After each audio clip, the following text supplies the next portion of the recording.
Yeah, Rob, since Willie first reached out to you and told you that he was going to meet with Florida State, what have your conversations, or what were your conversations with him like? Obviously, he reached out to me somewhere right after lunch, and we met, and he said, "Hey, this is a family decision. It pulls at my heartstrings, and I feel like I got to go be the coach at Florida State." And then we've obviously met with student athletes and the staff, and moved on, ready to start the search. Did you have a pitch back to him about staying here? Oh, we've been in plenty of conversations, for the past 5 days. He knew that we were aggressive in trying to retain him. He knew the support that was here. He knew what a special place this was. But it just came down to heartstrings. Rob, what do you have to say to boosters and fans that are frustrated in how this scenario played out with the coaching staff? In what sense specifically? How it drug on to get a resolution for several days? Yeah, I mean, obviously, I'd say we have a very, very passionate fan base, and we're lucky to have such a passionate fan base. And this is a special place, and I understand that it got clumsy at the end. There's no question about that. But we were in good conversations. We wanted to do everything that we could to provide Coach Taggart the opportunity to remain here. And then when that went away, we turned the page. Right, Andrew? With the accelerated timeline, the early signing day, kind of what's your timeline like to hopefully have a hire in place? We don't have it. These things take twists and turns. There's no specific timeline. Obviously, we've already started. We'll be very thorough, and we'll make sure that we find the next great leader for Oregon football. Ryan, you still? Sure. Ryan on the left. Rob, does it bother you, or is it against the code for him to interview while out on a recruiting trip like that? He was very open with me. I knew, Florida State managed it well. They, called to let us know that they were going to reach out to him. I don't know that I'm going to get into code or not code. The reality is, there was open communication. Nick on front right. How much of a benefit is it, though, that it's been less than a year that you were already out doing the whole canvassing of the country and maybe beyond? I don't know that I would call it a benefit, but obviously we're always aware of what's going on in the marketplace, and we have a plan, and we'll execute that plan. Austin right here. Rob, if you had known last year that Willie would only be here for a year, would you gone a different direction? And do you think it's important to find somebody now who you feel like will be here for a longer period of time? I don't know if I could, look back and, put that into the calculus. You don't really think about that. Obviously, with the progress that we made, continuity is important when it's going well. And when we sat down a year ago, there was a pledge for a commitment and a vision for long term, and it was one that we believed. Obviously, that's not what happened. So we'll be back out there again, and we'll have those same conversations. We might have to take a little deeper assessment on how we view those conversations. Right. Is it AJ? Yeah. AJ? So nationally, kind of along that question, we've seen a lot of coaches who make decisions to head home maybe a little bit earlier than they planned to when they first took a job. So how important is it in your search to have someone who has ties to the Pacific Northwest or Oregon in particular? We have a whole long list of criteria, and obviously that's a bonus, but that's not where you start, because that narrows the pool. We want to have a diverse pool, a broad pool, and we will have that. But if in the end there's someone with ties, that's a bonus. But it's not at the top of the list. Front left, Matt. Would you like with Cristobal becoming the interim head coach, or him and Levitt candidates be the head coach? Obviously, we have an outstanding staff. I mean, that's the success that we've had on the field, the success in changing the culture, and the success we've seen on the recruiting trail is we have an outstanding group of assistant coaches. And we're fortunate to have a couple who've had head coaching experience.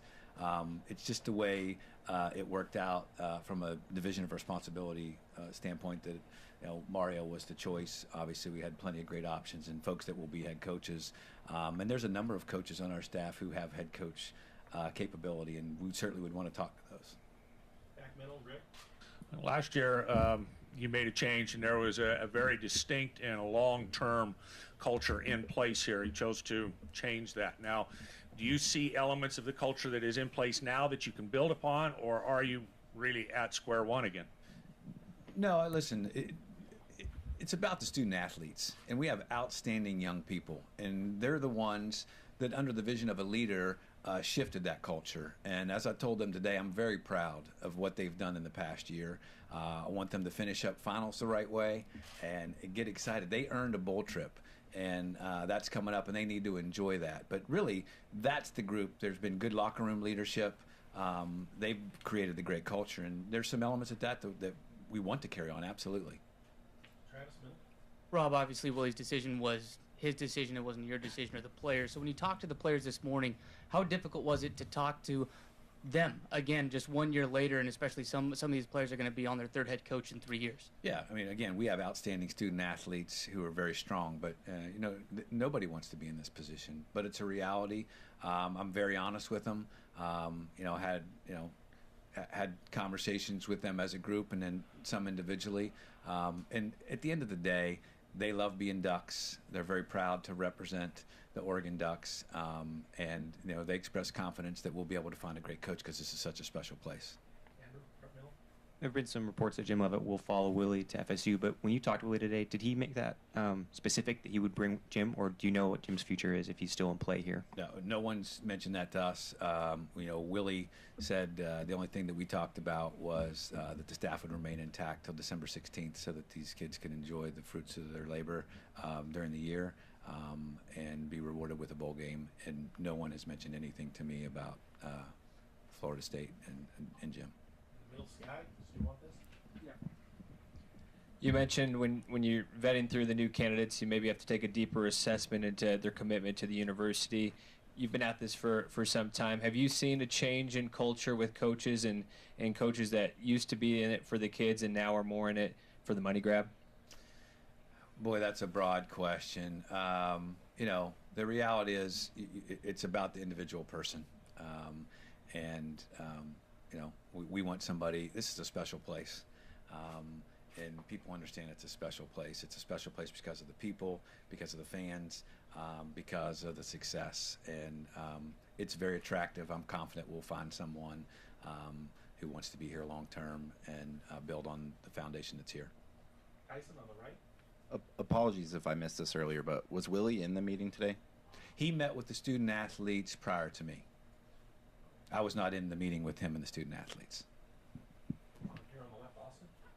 Rob, when did Willie first make you aware that he was considering Florida State? Thursday. He made me aware that they had reached out. They called me Thursday to let me know they wanted to reach out to him. He called me later Thursday to let me know that they had reached out to him. Ryan on the left. Rob, I know you have to have a business-like approach right now, but what were your emotions? I mean, he's your guy. You picked him. You guys had a great relationship up until today. Yeah, I was disappointed. We sat down a year ago, and we made a commitment to him. He made a commitment to us. We've done everything to support our commitment to get here today, and I'm disappointed. So, Rob, I know the other thing that's coming into play, we mentioned the early signing period, but the recruits who are committed to 2018, who's kind of in charge of reaching out to them, making sure they're still on board to come, and how are you handling them in the midst of all this? So Mario's the interim head coach. He's finishing up a visit tonight. He'll be getting back to Eugene tomorrow. All of our other assistant coaches who are outstanding recruiters and have built great relationships are remaining on the road through this week. We're still going to have our recruiting weekend this weekend that we were planning on having. David Kelly is organizing all that. So it's business as usual with Mario at the helm. Middle, Rick. That said, though, with no determination on the staff's eventual landing spot until after the 16th, how can that be handled properly when those coaches may not know whether they'll be here after the 16th or not? We'll be honest with the prospect of student athletes. This is a special place, and obviously, student athletes, prospects have until December 20th to make a decision, and we'll communicate honestly and openly with them. Sky, here in the middle.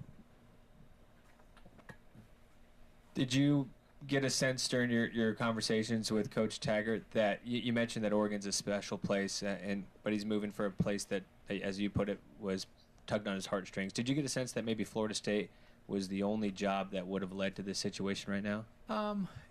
Obviously, what he explained to me was it was a place that he admired as a youngster and early on in his career. And that was the one place that he admired. I don't know that I could assess. You'd have to ask him whether it was the only one.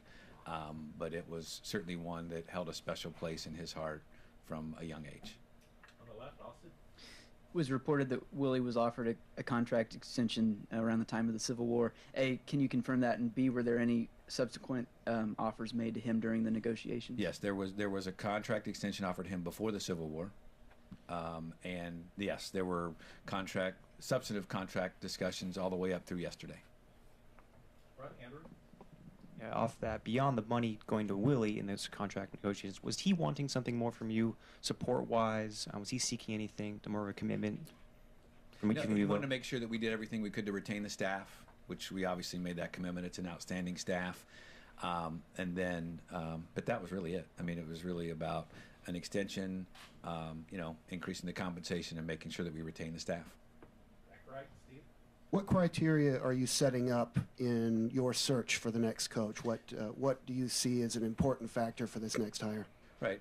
Obviously, it's someone who fits culturally at the University of Oregon, someone who has a proven track record of excellence, who puts the student-athlete experience very high, somebody who can attract a great staff, can recruit, can build meaningful relationships inside the locker room, inside the community, and who is passionate about their craft. These are hard jobs, and what we've seen is the energy of this staff and what it means on the recruiting trail, what it means inside this building, and what it means in the community. And we want somebody who can replicate that.